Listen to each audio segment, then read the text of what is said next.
Hello everyone and welcome to my channel. Today I am decorating my dining room for Christmas. I decided to go with a more Victorian theme this year. Last year it was mainly Tudor, but I was really inspired by Charles Dickens' house in London. They decorated for Christmas and I saw a video and they had this beautiful black swan as a centerpiece, a lot of paper chains and things like that. So I'm going to incorporate that into my decor this year. I had thrifted this velvet green table runner. It was only $1 a couple years ago and I thought it would be perfect for the table this year. I also added some greenery and I just wanted it to look a little bit more traditional. They used to use a lot of fruit in their decor back in the Victorian days and even back in the Tudor days, so I added some pomegranate stems that I bought. I will link them down below, and also some orange clove pomanders that I made last year.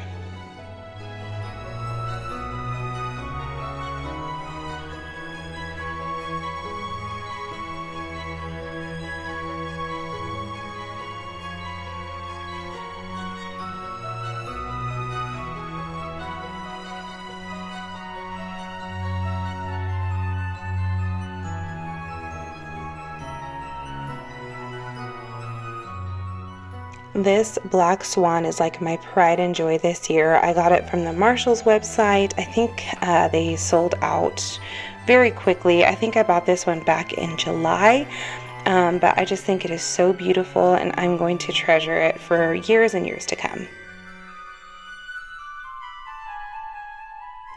I made a little wreath chandelier last year. I just hung 4 strips of velvet ribbon and tied it onto the chandelier, and I think it looks so pretty hanging from up there. This year I added 4 candles to it and I just think it looks so pretty.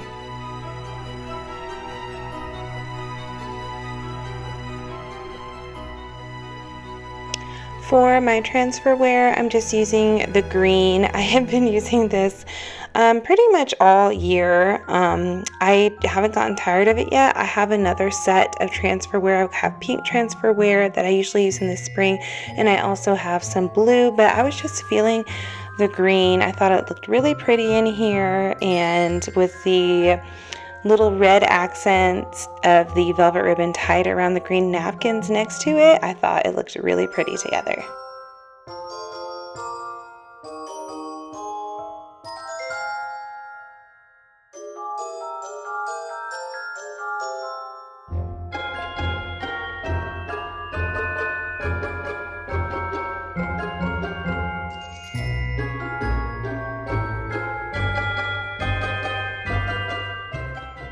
For my gallery wall, there were a few pieces that I kept, like the pheasant plate and the little rabbit Renaissance plate, and then I just went in and added a few other pieces to kind of winterize it and just make it feel more Christmassy in here.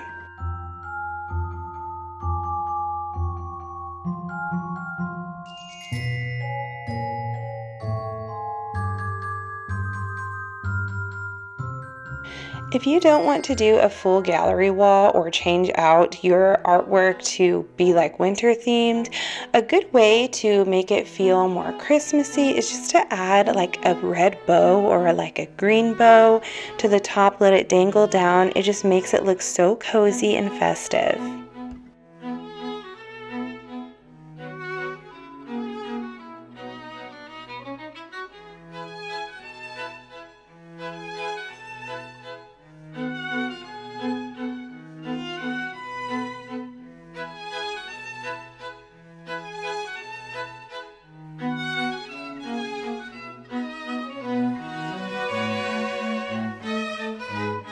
I put this painting together last year. I had it printed off at Walgreens. It's like a feast from King Henry VIII's time, and I just added this beautiful cedar garland over it, and this deer head above it is from Amazon. I will link it down below. I just tied a red bow around it, and I tied a red bow around this lady as well.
I decided that the chandelier needed a little something extra, so I used a small star cookie cutter that I have to cut out these gold stars, and I got some metallic paper off of Amazon, and I just taped them to pieces of twine and had them dangle down from the chandelier. The way they catch the light is so beautiful, and I'm so glad that I did this.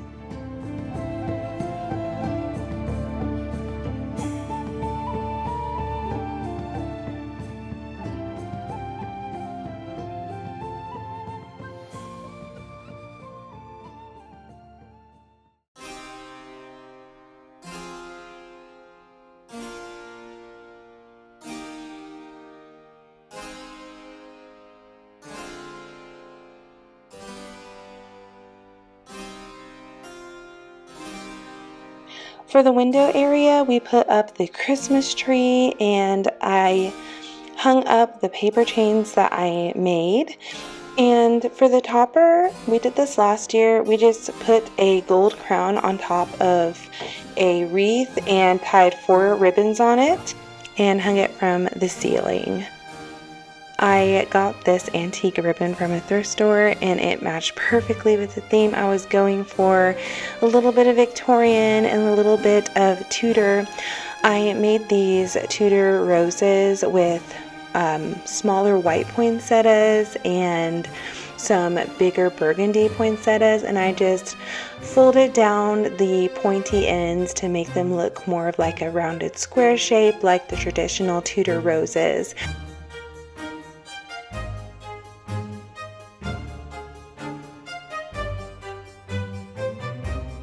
The tree skirt was also made last year from an old vintage sweater and a green velvet tablecloth. I painted these by hand. I just bought some green velvet ornaments and painted some Tudor roses on top of them to make this tree just overall English looking. And I love the Victorian feel that this paper garland gives this room. It's so easy to make paper garlands. I just made this out of some beautiful wrapping paper that I purchased, and I just love the way that it looks. And I hung up my mini Advent wreaths that I made last year, and I just think they make the room look so traditional and old world and cozy. I usually have this bench in the window area. I just moved it to the corner and added this Scottish tartan pillow on top.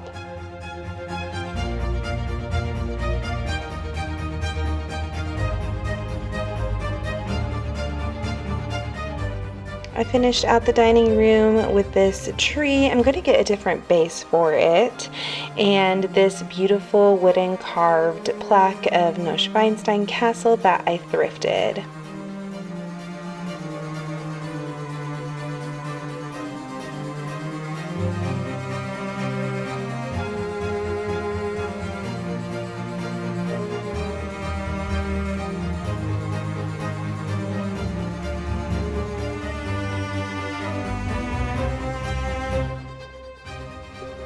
A lot of people ask me about this beautiful container that I put on this cake stand. It's actually from Williams-Sonoma. I think it originally had a plate set that was sold in it. You can store cake in here. I store all of my holiday ribbons in here and love it. I know exactly where to find the ribbons that I need.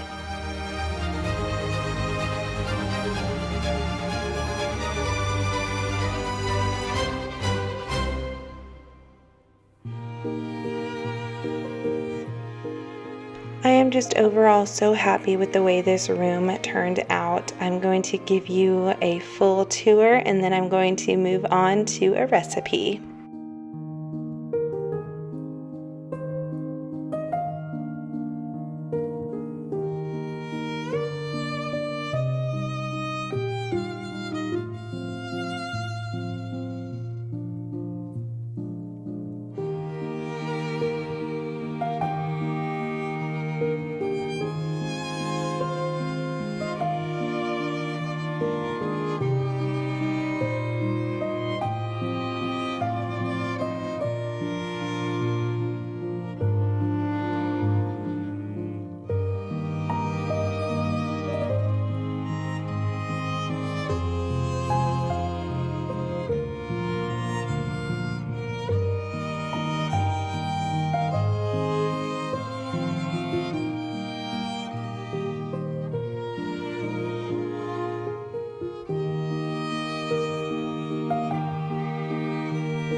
Now I'm going to make some mince pies. They are not traditional because I don't like raisins. What I did was added some diced apples, some dried cherries, some frozen blueberries. I added some orange marmalade to give it kind of a tart taste, and then I added some flour to thicken it up, and then brown sugar, cinnamon, nutmeg, cloves, and I just stirred that all together on the stove top, and I went in and added 3/4 of a cup of butter. But if I had to do this over again, I would have added the butter first because it was kind of a pain to get it to melt on the stove top, putting it on top. But then I went and used these store-bought pie crusts. The Pillsbury ones tend to taste the best, I think. And I just cut out the bases for my mince pies and then the little tops that I was going to put on them with these little cookie cutters. If I had to do this again, I would have made the bases a little bit bigger, picked like a different mug to use to cut these circles out, because the filling did overspill a little bit, but overall they turned out really, really good.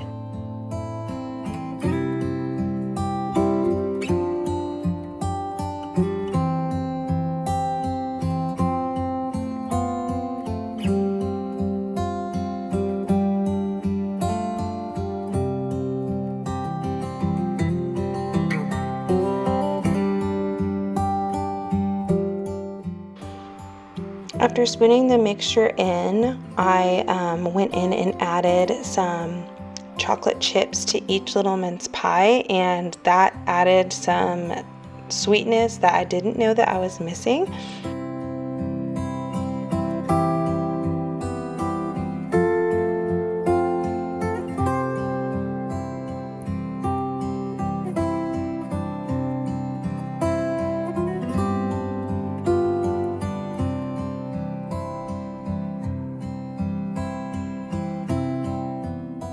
I topped them all with an egg wash, and then I added them to a 350-degree oven, and it took about 25 minutes for them to finally brown at the top and be firm enough to remove from the little tins.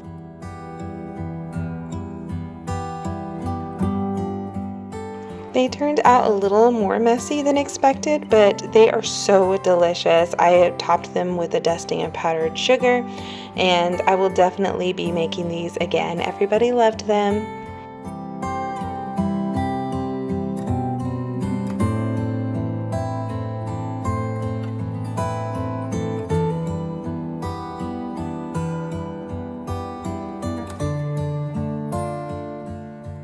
Thank you so much for watching. I will be putting out 2 more videos next week, so make sure to stay tuned for those, and I will see you in the next one. Bye!